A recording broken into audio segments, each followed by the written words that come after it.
And welcome to another religion lesson, and we are looking at Sikhism today. Now, Sikhism is rather similar to a lot of the other religions we've been looking at. It has traditional one God, it has a religious book, it has temples, it has a symbol. There are lots of similarities, but it is a very young religion. It's only around 500 years old, and yet it has become one of the biggest religions in the world, around 4th or 5th largest. So, how did it come about? Well, there have been lots of early traditions that it follows. It didn't just appear out of nowhere, but it was codified by Guru Nanak. Now, guru is a word we'll hear in India which means teacher. And Guru Nanak was a teacher who got together these ideas and sort of codified the religion. He spoke of God and well, we'll talk a little bit more about him and how his message was conveyed over the years. Now, this is the symbol of Sikhism. It's known as the Khanda. You'll see in it that we've got this circle for sort of eternity and the never-ending power of God. We've got the sword in there, which actually shows the Sikhs' determination to fight for their religion. Sikhism, because of the area, the Punjab region of India that it grew up in, is sort of between Islam and Hinduism, and has been very much crushed over time and has had to really fight for its survival. So being able to defend yourself is a big part of the religion and protecting yourself. Not about going over and conquering and invading other people, but just about being ready, because there's been a lot of pressure from two very large religions that are next to it. You know, there's billions of Hindus, there's billions of Muslims, and they're stuck in the middle. So that is a big part of their religion. Now, there were many gurus actually, and the knowledge of God was passed down to the gurus. But there's one thing we know, that as we sort of tell a story to another person, and they tell a story to another person, and they tell a story to another person, little bits of detail gets lost, and some of the meaning gets a bit confused. So it was decided that this really needed to stop. It had to stop being an oral, traditional religion where the word was passed on through the knowledge of humans, and it had to be written down in a book. So the final guru is known as the Granth Sahib. And this is the book that has all of the teachings and the words of God in it. So their book is the Guru Granth Sahib, so it is still a teacher.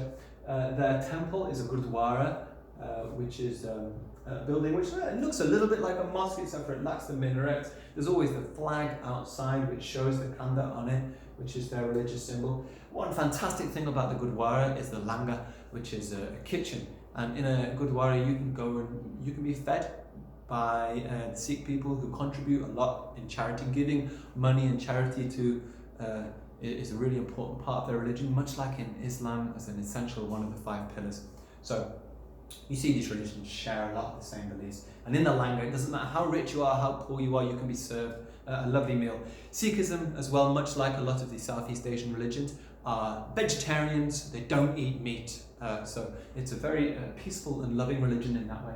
Now, one of the big things, like we've got the 5 pillars. Well, in Sikhism we've got the 5 Ks, okay? I think this was Guru Gobind Singh who sort of brought these into the religion, and these are sort of 5 key things that a Sikh person must do to sort of show their religion. And one of the first ones is kesh. Now, a Sikh person does not cut their hair, so their hair can grow incredibly long, and the hair will often be tied up in a turban. So the hat that we often see being worn is actually known as a turban, and it's to protect that long hair. So this is a symbol of their power. The kara is a sort of silver bangle. I think I've got a kara somewhere, which is held, worn on the wrist. The circle, of course, doesn't have a start point or an end point, so it shows the eternal, endless power of God.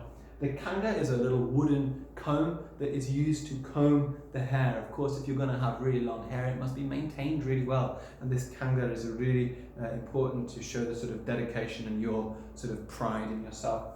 The kacha, or kachara, it's spelled lots of different ways, are these sort of underlooms, like sort of shorts or pants that you wear. And a kirpan is actually a little mini sword, like a blade, that is held on all Sikh people, and it is there not to kill or harm or hurt, but it is as a representation of the defense of your religion and the defense of your beliefs, and realizing that you would, die for for your God. So what do Sikhs believe? Well, they believe in kindness, they believe in being good to one another, they believe in reducing suffering, They believe that if you see someone who is in pain, you go and support them. If someone has no money, you try your best to help them. It is a religion all about kindness, which a lot of these religions that have been successful and maintained today are often about kindness. In fact, I don't think you can find any of the major religions don't really promote the idea of love of other people. And now, once again, there's probably all sorts of things that I've missed out when talking about Sikhism. So that's where you're going to come in and you're going to tell me anything you find out. I want to know how many gurus were there. What did those different gurus do? Because they all have a story themselves, and then they obviously ultimately led to becoming the last guru, Guru Granth Sahib. I want to know more about these 5Ks. Yeah, if you want to find out more, please go to the BBC Bite Size Sikh page. There are so many great videos, lots of fantastic information to find out about Sikhism. It is one of the smaller religions in Britain, being around 0.4%, about the same size as Judaism, but it's still a significant part of our cultural history as British people. The Sikhs fought, as other people did, bravely in wars, and a big part of making Britain what it is today. So, get me a poster. I want Sikhism at the top. I want to find out all these things. I want it emailed to me.